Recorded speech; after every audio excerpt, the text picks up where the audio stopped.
Todo sobre la tos de la perrera. Hoy en este podcast te quiero compartir qué es la tos de la perrera, cuáles son sus síntomas y el posible tratamiento que puedes aplicar. La tos de la perrera es una enfermedad respiratoria altamente contagiosa que afecta a cualquier perro de cualquier raza y de cualquier edad. Esto también se conoce como tranqueobronquitis infecciosa canina y es causada por la inflamación de la tráquea y los bronquios. Aquí te voy a presentar algunos síntomas y el tratamiento para esta tos. ¿Cuáles son los síntomas? Tos seca y persistente. A menudo tiene como unas arcadas como así, o vómitos, estornudos, secreción nasal, fiebre suele ser leve, falta de apetito y letargo. ¿Qué tratamiento puedes aplicar? Antibióticos. Si la causa suele ser bacteriana, el veterinario puede prescribirte antibióticos para tratar ese tipo de infección. Antitusivos. Los antitusivos pueden ayudar a aliviar la tos y reducir esa inflamación.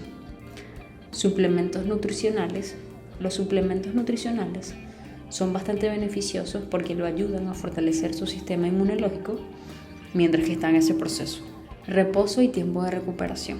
Es muy importante que tu perro tenga suficiente tiempo para que se recupere y descanse mientras que está en el tratamiento.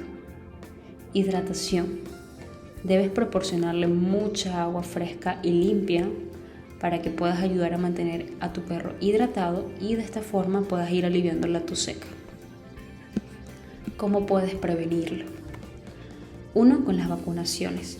La mejor forma de prevenir esta tos es obviamente que lo llevas al veterinario y le pongas las vacunas que proporcionan inmunidad contra los principales agentes causantes de esta enfermedad. Evitar contacto con otros perros que estén enfermos. Evitar el contacto con otros perros que estén enfermos o que muestren estos síntomas de enfermedad respiratoria, pues ya sabes que no puedes acercar a tu perro porque automáticamente se puede contagiar. Higiene. Lávate las manos regularmente y desinfecta cualquier tipo de equipo que utilices con tu perro para que ayudes a prevenir en dado caso la propagación de esta enfermedad si tu perro la tiene. Es muy importante que acudas al veterinario si tú notas que los síntomas de la tos de la perrera en tu perro y adicional un diagnóstico y tratamiento adecuado puede ayudar a prevenir complicaciones y asegurar que tu perro se recupere rápido y completamente. Espero entonces que este podcast te sirva de ayuda. Nos vemos en un próximo video. Te mando las mejores vibras de Arixa y Aslan. Chao, chao.